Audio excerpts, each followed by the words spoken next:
वक्तृत्वाची कला म्हणजे शब्दांचं वैभव. वक्तृत्व म्हणजे शब्दांचा वेध. पण शब्द आपल्याला कधी दिसत नाहीत, पण ते मात्र मनावर नक्कीच उमटतात. शब्दांना आपण धरू शकत नाही, पण ते शब्द आपल्या मनाचा नक्कीच वेध घेऊ शकतात, मनाचा ठाव घेऊ शकतात.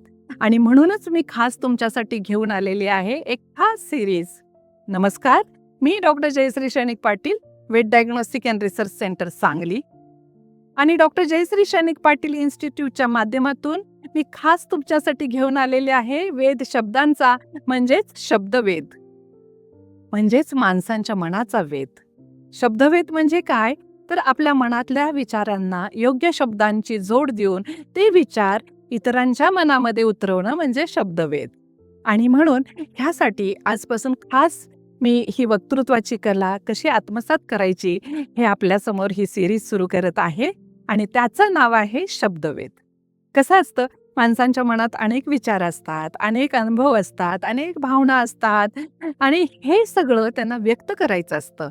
पण ते व्यक्त होणं जर त्याला शब्दांची अगदी योग्य अशी जोड मिळाली आणि योग्य शब्दामध्ये आपण मांडणी केली तर ते आपले शब्द समोरच्याच्या म्हणजे श्रोत्यांच्या मनाचा नक्कीच ठाव घेऊ शकतात, नक्कीच वेध घेऊ शकतात. आणि म्हणून आपण वक्तृत्वाच्या अनेक पैलू पाहणार आहोत. ते म्हणजे भाषणाची सुरुवात करायची कशी, भाषण एकदम कसं सुंदर करायचं, व्यासपीठावर आगमन झाल्यानंतर श्रोत्यांशी संवाद कसा साधायचा, माईक पुढे कसं उभं राहायचं, आपली देहबोली, कुठं गॅप घ्यायचा, कुठं पॉज घ्यायचा, आवाजांची चढ उतार कशी असायची, तर हे सगळं आपण पुढच्या भागामध्ये पाहणार आहोत. तोपर्यंत घ्या शब्दवेध आणि द्या तुमच्या विचारांना दिशा. धन्यवाद.